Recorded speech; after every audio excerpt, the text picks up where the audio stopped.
The Grand Hall of the Galactic Council sparkled like a sea of stars. Thousands of crystalline lights floated near the high ceiling, casting their glow over the assembled representatives of the galaxy's most powerful species. Today marked the opening of the Millennial Apex Species Summit, an event that happened only once every 1,000 years. In the center of the hall, standing tall and proud, was lead speaker Mark of the Drachnid species. His scaled skin reflected the light, making him look like a living statue carved from dark metal. The Drachnids had ruled these summits for the past 3,000 years, and today would mark their fourth victory, or so they thought. "Welcome, gathered species of the galaxy," Mark's voice boomed through the hall. "Today we continue our ancient tradition of celebrating the strongest among us, those who have faced the harshest worlds and emerged victorious." The crowd watched as massive screens appeared in the air, showing images of the Drachnid homeworld. It was a nightmare of a planet, twice the size of most habitable worlds, with crushing gravity that would turn most species into paste. Storms raged across its surface, with winds strong enough to throw buildings into the air, while massive volcanoes spewed rivers of lava. "This is where we were born," Mark continued, pride filling his voice. "Where we learned to be strong. Our bones grew dense as steel, our muscles powerful enough to move mountains. We survive where others perish." To prove his point, Mark walked to a gravity generator in the center of the hall. With a gesture from one of the technicians, the gravity increased to 4 times the standard level. Many of the gathered aliens gasped and backed away, but Mark stood straight, not even breaking a sweat. "This is nothing," he said, performing a series of complex acrobatic moves despite the crushing force. "On our world, we face 6 times this gravity during storms. We run, we hunt, we build civilizations where lesser species would be crushed." The council members nodded in appreciation. It was true. No other known species could match the Drachnid's physical prowess. Their closest competitors, the insectoid hive, could only handle 3 times standard gravity, and even then only for short periods. "Let any who wish to challenge our claims step forward," Mark announced, following the traditional words of the summit. "Let them prove their worth as ultimate Deathworlders, or accept that we remain supreme." Silence fell over the hall, the same silence that had greeted this challenge for the past 3,000 years. But this time, something was different. A low rumble shook the hall. The crystalline lights flickered.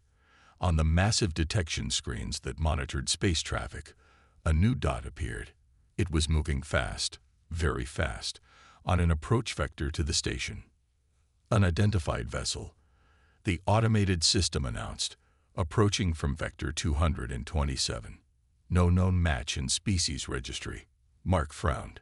This was not part of the ceremony. "Halt that ship," he ordered. "No unregistered species is permitted tow." He never finished his sentence. The ship had already slowed down and was requesting docking permission. What shocked everyone wasn't its speed or its unexpected arrival. It was its size. The vessel was tiny compared to the massive ships of the gathered species, yet it had crossed the same distance in half the time. The Council's scanners analyzed the ship as it docked. The results made several of the alien specialists blink their various eyes in confusion. "Impossible," one of them muttered. "The hull, it's made of materials that should shatter under the stresses they've just subjected it to."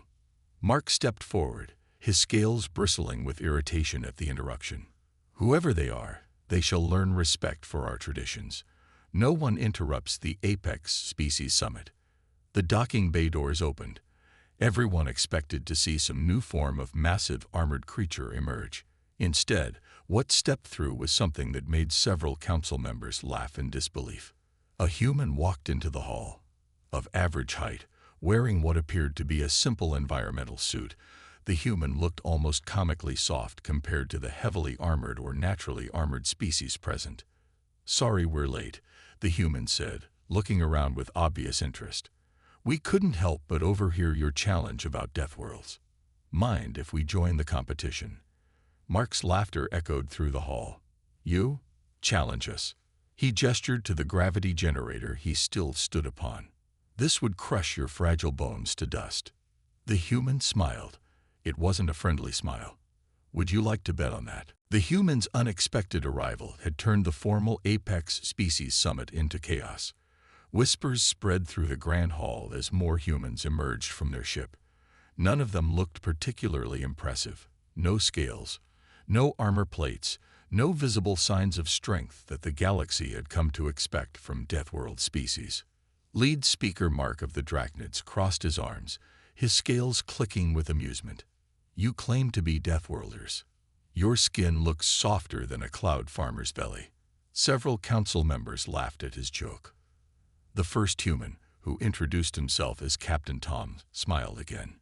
He looked around the room with interest, particularly at the gravity generator where Mark still stood. Interesting machine you have there. 4 times standard gravity, right? That's cute. Mark's amusement turned to anger. Cute. You dare mock. Systems. Tom called out to the council's computers, please display the environmental data from our ship's home planet. The massive screens in the hall flickered to life. Numbers and images began to appear, and the laughter in the room slowly died away. One of the council's science officers, a floating creature with multiple eyes, moved closer to the screens. This cannot be correct. Your gravity readings. Earth's gravity is 1.2 times that of Drachnia, Tom explained casually. And that's just the baseline. Our plate tectonics create areas of varying gravitational force. We evolved dealing with constant changes, not just one heavy push. The screens showed more.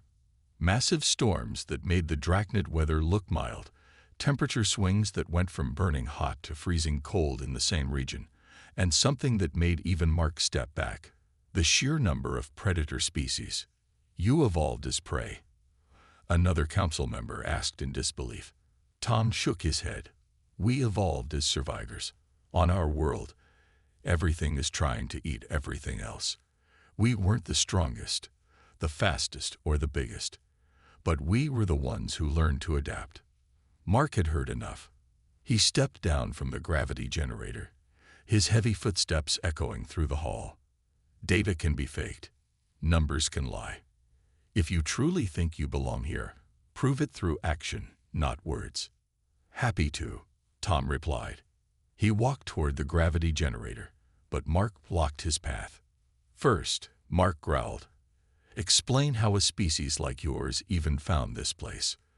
This summit is for invited species only. Tom scratched his head, looking slightly embarrassed. Oh, that. Well, we were actually mapping a new trade route when we picked up your transmissions. Couldn't help but notice all the talk about ultimate Deathworlders and thought we should introduce ourselves. You crossed 6 light years in that tiny ship. The science officer's many eyes blinked rapidly. The energy requirements alone should have. We're good at solving problems, Tom said simply. He turned back to Mark. Now about that gravity generator. Mark's scales flared in warning. You will break every bone in your soft body. Tom started removing his environmental suit. Underneath, he wore simple clothes that showed an ordinary human frame. Several council members moved closer, curious to see what would happen. Before we start, Tom said, stepping onto the generator's platform, I should mention something. The suit I was wearing. It wasn't for environmental protection. It was actually limiting my movements to match your standard gravity. We find it helps avoid accidents when meeting new species. Mark's eyes narrowed. Technician, activate the generator. Full power. The generator hummed to life. 4 times standard gravity pressed down on the platform.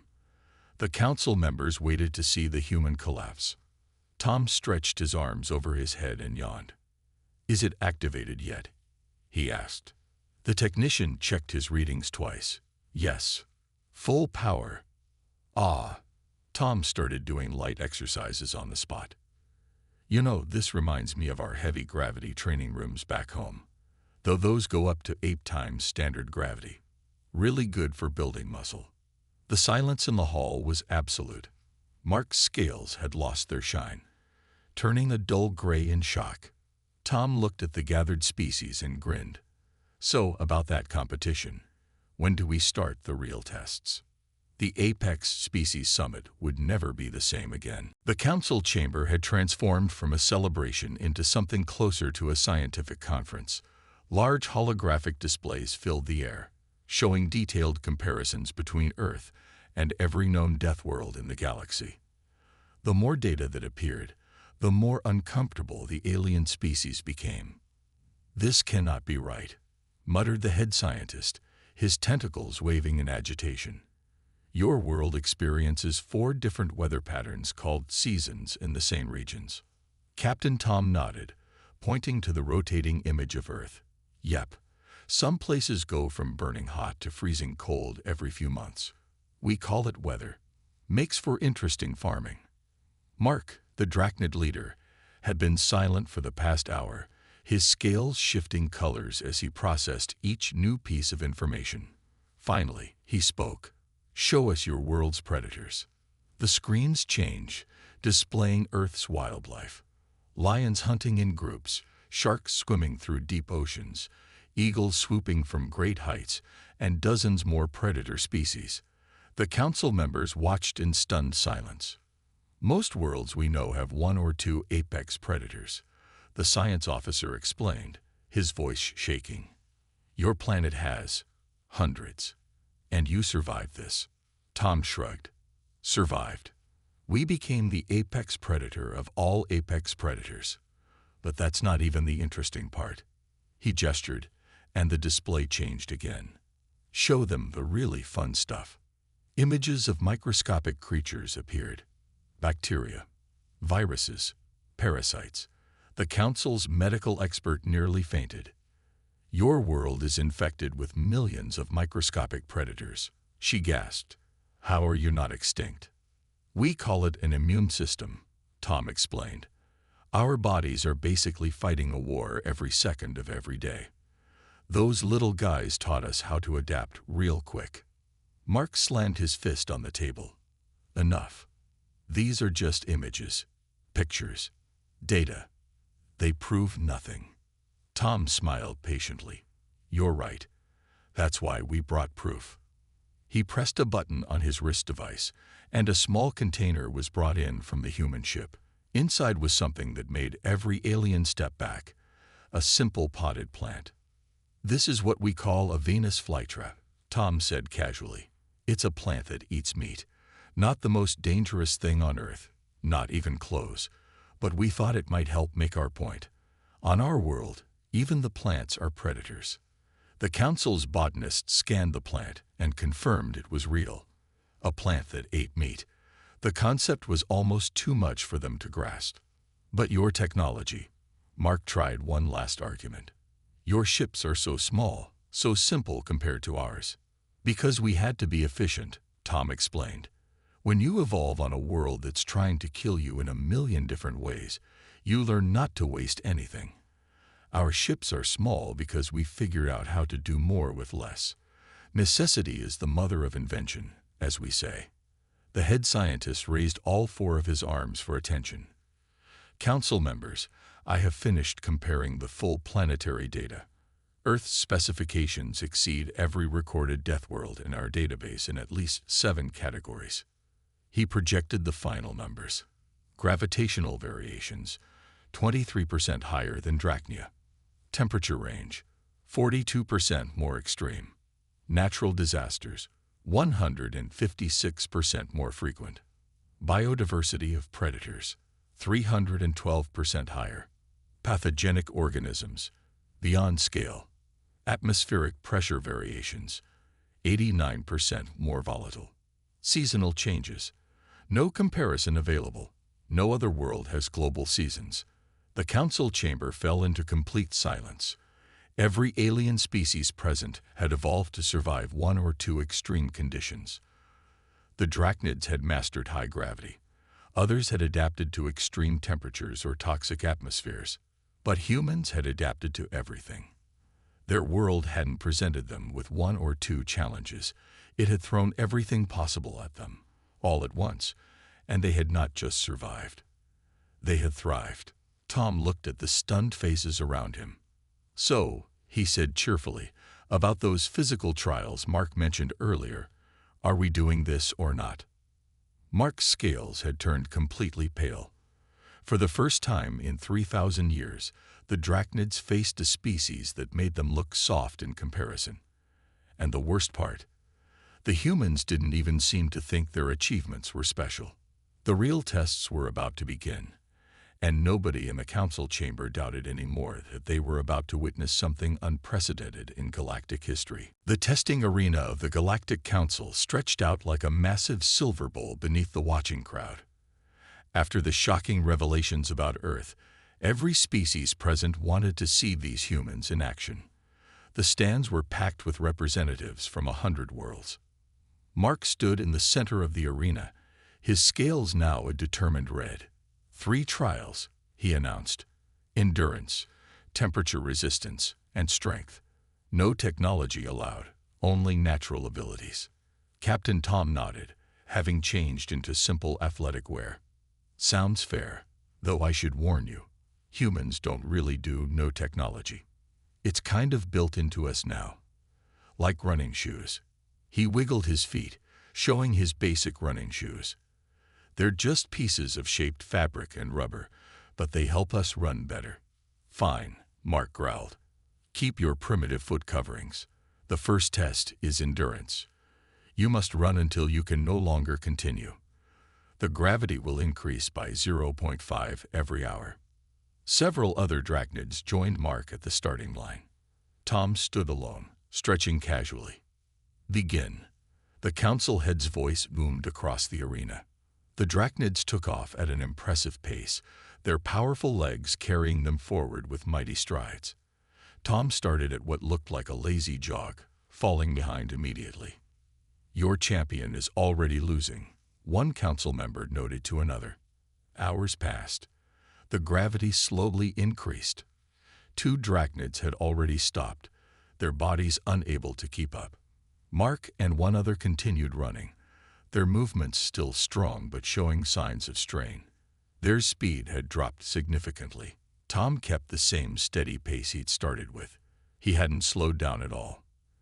In fact, he was now passing the drachnids. How? Mark gasped out as Tom passed him. We are stronger, faster. Ever hear of persistence hunting? Tom asked, not even breathing hard. Humans didn't evolve to be the fastest. We evolved to keep going until everything else drops from exhaustion. I could do this for days. Mark collapsed an hour later. The final drachnid fell soon after. Tom stopped jogging and walked back to help them up. Good run, he said cheerfully. Ready for the temperature test. The temperature chambers were brought out. 3 sealed rooms, one for extreme heat, one for extreme cold, and one that would alternate between the two. Your choice, the council head announced. Hot, cold, or alternating? Alternating, Tom said immediately. Humans deal with temperature changes better than extremes, though we're pretty good at those too. The chamber activated. Tom stood in the center as the temperature dropped to freezing, then rose to baking heat, then back again. The medical monitors showed his vital signs. Impossible, the medical officer whispered. His body is adapting. Internal temperature remaining stable despite massive external changes. Homeostasis, Tom explained through the chamber's comm. We're really good at it, though I could use a drink of water soon. Getting a bit thirsty. The final test was raw strength. The drachnids brought out their massive gravity weights, spheres designed to become heavier when activated. Mark lifted his first, muscles straining. 500 units. An impressive show of force. Tom stepped up to his weight. Instead of trying to lift it directly, he studied it for a moment. Then he began rolling it, using leverage to move it with less effort. That's cheating. Mark protested. That's tool use and physics. Tom corrected. Part of human strength is knowing how to use it smartly. Why strain when you can work smarter? He demonstrated by lifting a weight almost as heavy as Mark's, but using proper form and leverage to make it look easier. Our muscles might not be as strong as yours, Tom explained, But we know how to use what we have more efficiently. Plus, we can repair and get stronger pretty quick. Adaptation, remember. The council members huddled together, discussing what they had seen. Every test had revealed something new about humans, not just their physical capabilities, but their approach to challenges. One final challenge, Mark announced suddenly. The gravity chamber. Maximum power. No clever tricks, no special techniques. Just you and crushing gravity. Tom's eyes lit up with interest. Now that sounds fun. Though I should warn you, what you call maximum gravity might not be what we're used to. The final test was about to begin, and nobody in the arena could predict what would happen next. The gravity chamber stood in the center of the arena like a transparent cylinder reaching toward the stars. Its walls, made of the strongest known materials in the galaxy, glowed with power. The Council had never activated it at full capacity before. No species had ever required it. Last chance to back down, Mark said, his scales now a deep blue of concern. Even we drachnids never test the chamber's limits. Tom walked around the chamber, studying it with interest. What's the highest setting anyone survived? 8 times standard gravity, the chief engineer answered. Achieved by a drachnid champion 50 years ago. He could only endure it for 10 minutes. 8 times. Tom smiled. Well, that's a start. Though I should mention something about Earth that we haven't discussed yet. The crowd leaned forward as Tom continued. Our gravity isn't just heavy, it's variable. Depending on where you are on Earth, what elevation you're at, and several other factors, gravity can change. We evolved to handle those changes naturally. He stepped into the chamber. Ready when you are. Mark nodded to the engineers. Start at 4 times gravity. Increase slowly. The chamber hummed to life. At 4 times gravity, Tom stood normally, not even sweating. 5 times, he did some light stretches. 6 times, he jumped a few times to test his movement. Fascinating, the chief scientist muttered, watching the readings. His bone density is actually increasing to compensate. His body is adapting in real time. 7 times gravity. Tom's movements were slightly slower, but he remained standing. 8 times, the previous record, and he was still conscious and mobile. More, Tom called out. This is about where our heavy gravity training starts getting interesting. Mark's scales had lost all color, increased to 9 times. The chamber's walls began to vibrate. No one had ever pushed it this far. Tom's movements were definitely strained now, but he remained standing. Then he did something that made the entire arena gasp. He started doing push-ups. His skeletal structure, the medical officer announced, it's not just dense, it's actively redistributing stress. And his muscles, they're not just fighting the gravity, they're learning from it. 10 times standard gravity. The chamber's power crystals were glowing bright red. Tom was now standing still, but still conscious and speaking. This, he grunted, is getting close to my limit. Though back home, some of our gravity training chambers go even higher. Not for long periods, but enough to help us adapt. Stop the test, the council had ordered, before the chamber fails. As the gravity slowly decreased, Tom stretched his muscles. You know, he said conversationally, the real trick isn't surviving high gravity. It's being able to function in any gravity. To demonstrate, he pulled out a small piece of paper from his pocket and began folding it. What are you doing? Mark asked. Making a paper crane. It's an art form from Earth called origami. Requires fine motor control and precision. Tom held up the completed paper crane. Try doing that under 10 times gravity. The implications hit everyone at once. It wasn't just about surviving.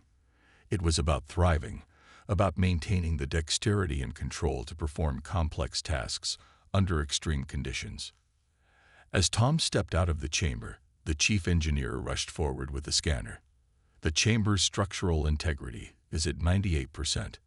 How did you know not to push it further? The vibration frequency changed around 10 Gs, Tom explained. On Earth, we learn to pay attention to little details like that.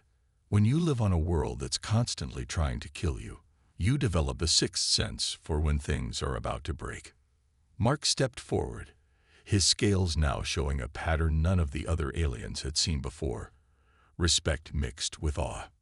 We thought we were the ultimate Deathworlders because we could survive what others couldn't, he said quietly. But you don't just survive. You understand. You adapt. You even make art under conditions that would crush most species. Tom shrugged. That's just being human. But you haven't seen anything yet. Want to know our real secret?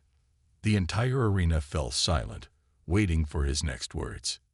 The gravity was the easy part. The council chamber had transformed again, this time into something resembling a classroom. After the shocking gravity chamber demonstration, the alien species wanted to understand more about humans, but Captain Tom had insisted on showing them something even more important than physical capabilities.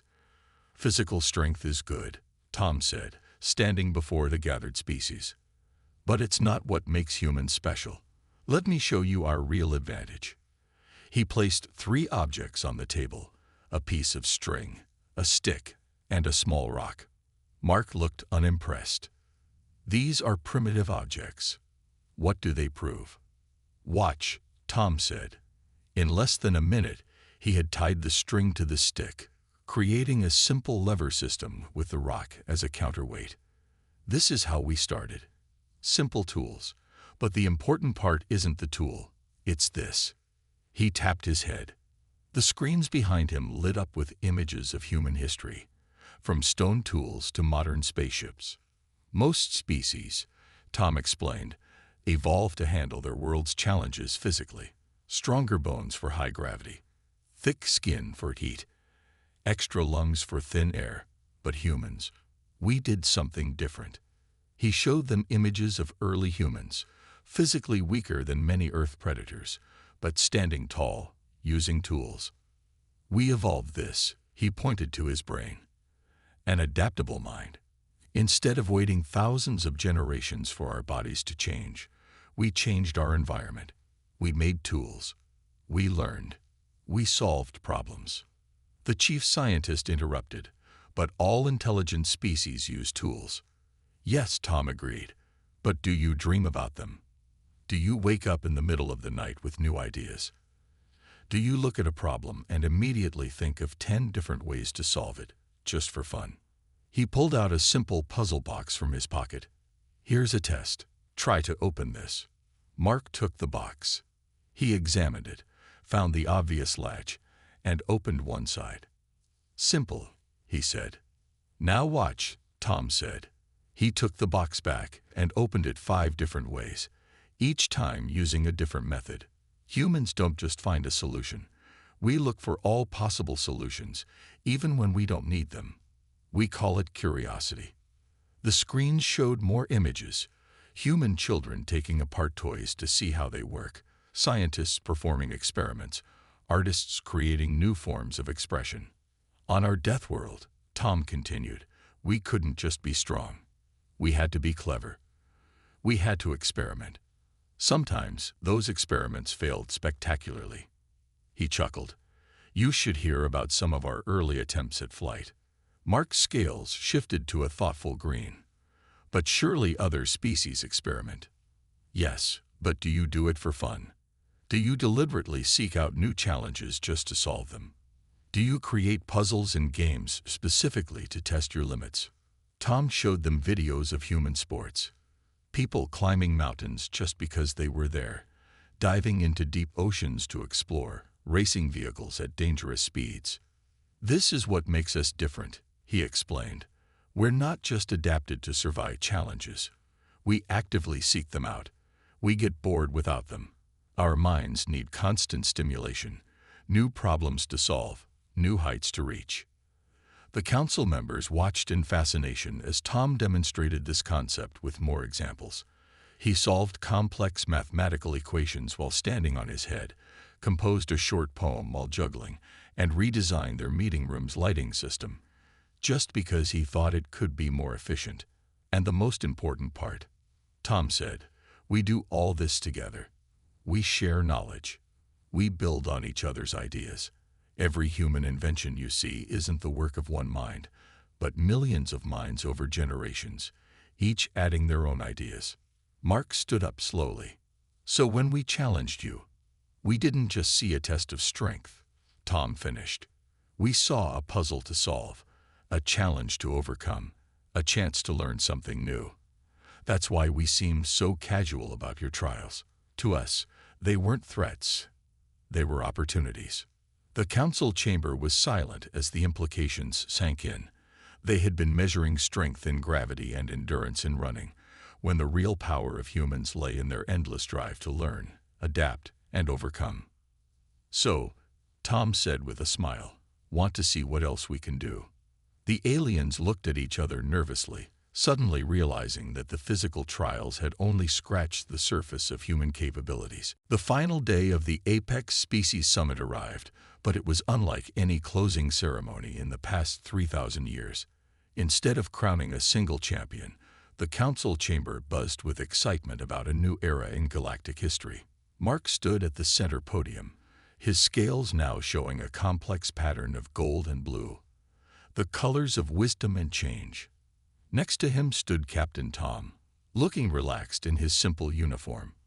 "For millennia," Mark began, addressing the gathered species, "we Drachnids believed strength was measured in simple terms: gravity resistance, physical endurance, raw power. We were wrong." The crowd murmured as Mark continued, "The humans have shown us that true strength lies not in what you can endure, but in how you choose to face challenges. Not in the power you possess, but in how you apply it." Tom stepped forward when invited. "We didn't come here to prove we're better," he said.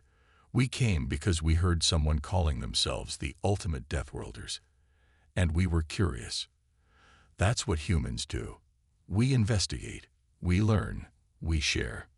The main screen displayed a new set of images, Earth's great achievements alongside its greatest disasters. "Yes, we survived a death world," Tom explained. "But more importantly, we learned from it. Every failure taught us something new. Every disaster made us stronger, not just physically, but here." He tapped his head. "And here." He placed a hand over his heart.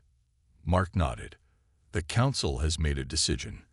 For the first time in our history, we will not declare an ultimate Deathworlder. Instead, we propose something new."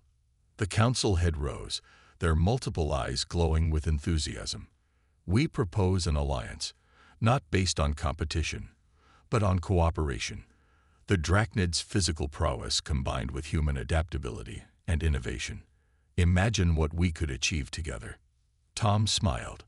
"On Earth, we have a saying: 2 heads are better than 1. Though in this case, it might be more like 200 heads from 100 different species." The screens changed again, showing potential collaborative projects.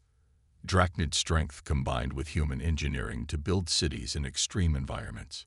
Human problem-solving applied to ancient galactic challenges. Combined research into survival techniques for even harsher worlds. But before we proceed, the council head announced, "We have one last question for our human friends." They turned to Tom. "What drives your species?" The Drachnids are driven by pride in their strength, others by their specialized adaptations. What drives humans? Tom thought for a moment, then answered, curiosity, hope, the desire to see what's over the next horizon, to solve the unsolvable, to do something just because everyone says it can't be done. He grinned. And sometimes, just for fun. The chamber filled with laughter, a sound rarely heard in these formal proceedings. Mark extended his scaled hand to Tom. Then let this mark the beginning of a new chapter in galactic history. No more ultimate Deathworlders. Instead, ultimate cooperation. As they shook hands, Tom added, "Though we should probably warn you about one more thing." "What's that?" Mark asked, scales flickering with curiosity. "Now that we know there are more challenges out here in the galaxy," Tom's eyes twinkled. "Every human is going to want to come and try them. We love that sort of thing. The council members looked at each other in a mixture of alarm and amusement as they realized what they'd gotten themselves into. They had found not just a species that could match their strongest. They'd found one that actively sought out new challenges for the sheer joy of it. "One last thing," Tom said, pulling out a small device. "While we've been talking, I had some friends back on Earth look at your gravity chamber design. They sent over some improvements. Apparently, my kids' physics class had some ideas about making it more efficient." Mark looked at the design improvements, his scales turning pale again. "Your children did this?" "Well, they were bored during their lunch break," Tom shrugged. "Like I said, humans love solving puzzles." As the summit closed, one thing became clear to every species present. The galaxy would never be the same again. The age of competition was ending, and an era of collaboration was beginning, with a species that saw every impossible challenge as just another interesting puzzle to solve. The ultimate Deathworlders hadn't just arrived. They'd changed the game entirely.